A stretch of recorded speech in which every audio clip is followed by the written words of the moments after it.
Bapak Ibu Bela Besar dari Pensiun PLN semua yang hadir, alhamdulillah rabbil alamin. Allahumma shalli ala sayyidina Muhammad wa ala ali sayyidina Muhammad. Mudah-mudahan kita senantiasa dalam lindungan Allah Subhanahu wa taala, diberi kesehatan wal afiat. Amin ya rabbal alamin. Hari ini kita berkumpul dalam acara halal bihalal. Istilah halal bihalal saya perlu kasih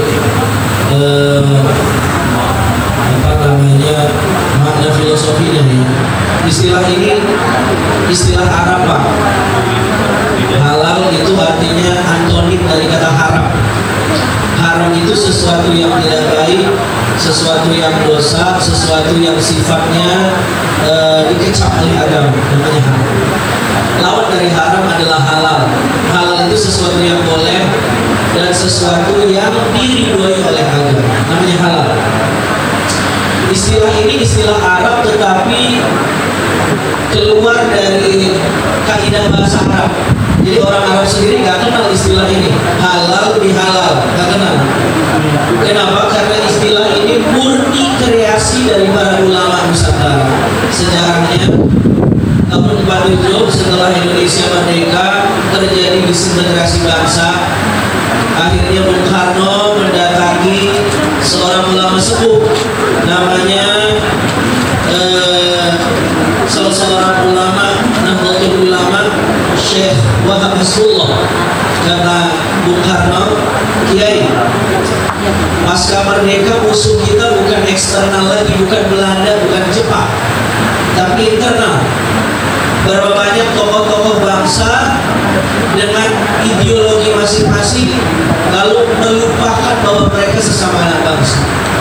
Perlu ada sara sehat, perlu ada forum untuk duduk bersama, perlu ada acara agar semuanya berkumpul. Apa kira-kira namanya? Kiai Wahab Hasbullah kemudian mengusulkan, yaudah kita buat aja silaturahim. Namun Karno ini cerdas, dia bilang kalau silaturahim mereknya udah biasa, nanti orang nggak tertarik untuk hadir. Mesti ada nama yang beda, substansinya tetap silaturahim.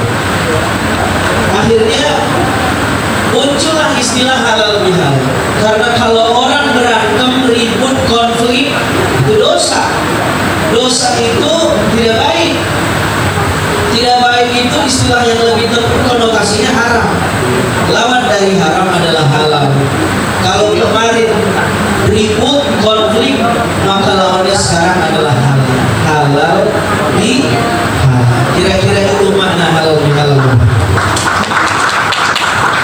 Jadi jangan sampai kita buat acara lebih halal, nggak tahu sejarah halal lebih halal. Nanti kumpul makan selesai. Ada filosofinya bahwa halal lebih halal itu ya mendinginkan yang panas, menghangatkan yang dingin, melunakkan yang sebelumnya keras, dan seterusnya dan seterusnya. Itulah makna halal bihalal yang dalam bahasa kita adalah silaturahim. Silaturahim. Mana yang lebih tepat, silaturahim atau silaturahmi kira-kira? Sebenarnya dua-dua salah. Kalau silaturahim itu atau silaturahmi itu untuk orang yang segenetik. Bapak punya adik, punya kakak, satu ayah, satu ibu. Gara-gara berebut warisan putus silaturahim. Maka kudu disambung. Sila artinya nyambung, rohim artinya rahim. Jadi menyambung hubungan serahim atau silaturahim.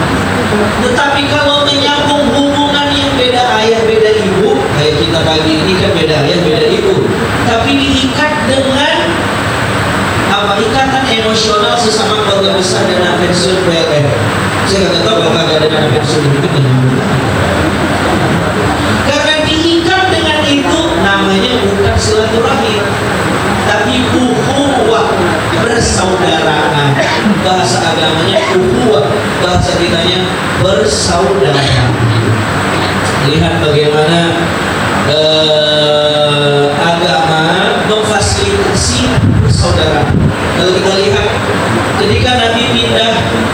bermigrasi dari kota Mekah ke Madinah, itu yang pertama dibangun oleh Nabi bukan rumah dinas.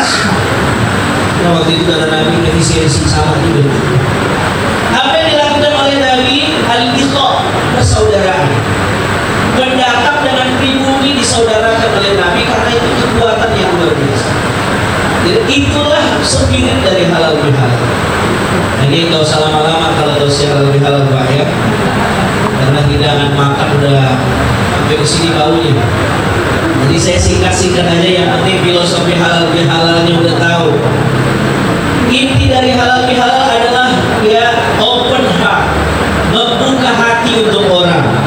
Berapa banyak orang yang open house tapi hatinya tertutup, silaturahimnya cuma gimmick, beres, tren-trenan doang, tapi hatinya tetap tertutup. Jadi bagaimana agar silaturahim atau yang lebih tepat adalah ukhuwah persaudaraan kita tetap nyambung? Ada beberapa catatan. Yang pertama, supaya ukhuwah kita tetap terjaga, persaudaraan kita tetap terjaga, satu, berinteraksilah dengan orang lain sebagaimana kita berinteraksi sama diri kita sendiri. Itu nasihat dari agama. Agama mengatakan laisal mu'min, orang tidak dianggap beriman sebelum hatta yuhibba li akhihi kama yuhibbu li nafsihi. Dia mencintai saudaranya, mencintai orang lain seperti dia mencintai dirinya sendiri. Jadi kalau dijabarin Pak, 3 SKS belum selesai nih, saya singkat aja. Ya, bagaimana orang bisa mencintai seseorang di luar dirinya? Itu nggak mungkin. Semua kita cinta sama diri kita. Bohong kalau ada orang cinta di luar diri. Mesti cintanya cinta pragmatis. Kalau ada orang baru bisa mencintai objek di luar dirinya atas dasar agama. Maksudnya adalah ketika dia paham bahwa semuanya ciptaan Tuhan, meskipun beda agamanya, meskipun beda sukunya, semua adalah ciptaan Tuhan. Baru dia punya kesadaran mencintai orang seperti dia mencintai diri. Kalau dia tidak suka digosipi, maka dia tidak mau gosipin orang. Kalau dia tidak mau membunuh karakter orang, maka dia tidak mau membunuh. Dia tidak suka dibunuh karakternya, dia tidak mau membunuh karakter orang. Seterusnya dan seterusnya. Jadi supaya ukhuwah kita tetap terjaga, satu, perlakukan orang sebagaimana kita memperlakukan diri kita. Yang kedua, kata agama, jadilah orang yang berakhlak seperti air. Air itu terdiri dari hidrogen dan oksigen. Air tidak jadi air kalau tanpa satu di antara kedua unsur. Manusia ini sama seperti air. Dia terdiri dari fisik dan rohani. Jadilah manusia yang bersifat seperti air. Apa itu air? Coba lihat Pak.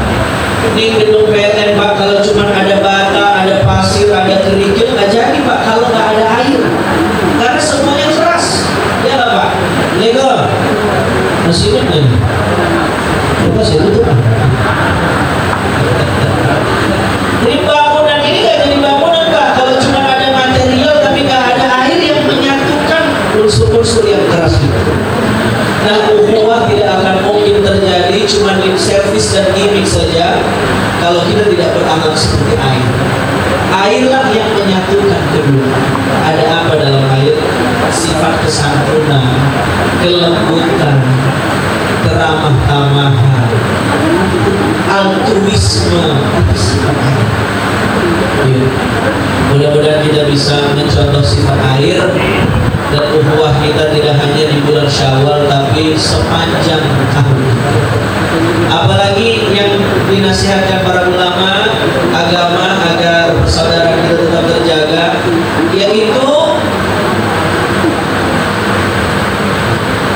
redam sifat ingin menonjol. Dalam bahasa agama namanya hubul. Menonjol tidak selamanya konotasinya negatif, tidak. Menonjol yang dimaksud di sini adalah sikap batin. Kalau orang ingin menonjol terus, itu penyakit. NPD namanya, narsistik.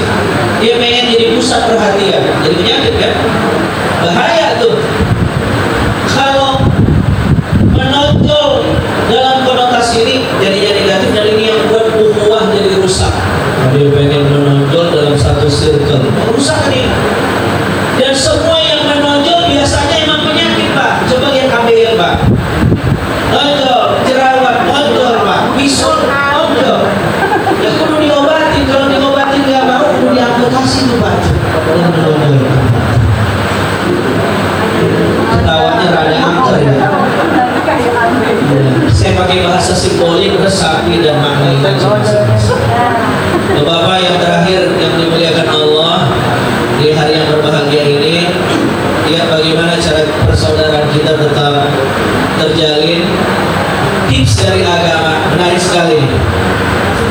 ingat-ingatlah kebaikan orang dan lupakan kesalahan yang kepada kita.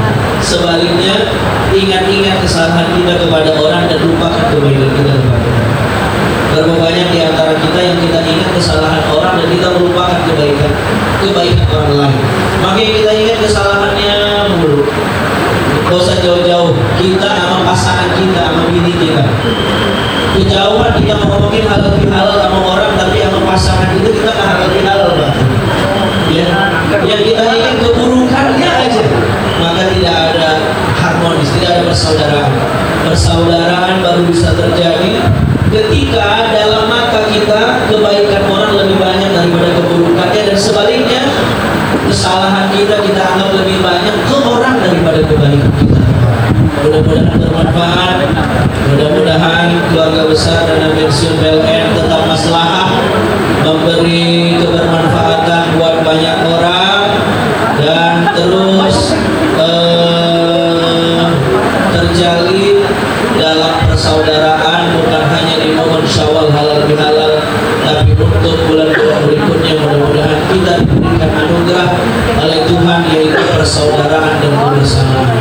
Itu saja barangkali. Aku qouli hadza wa astaghfirullah wa lakum.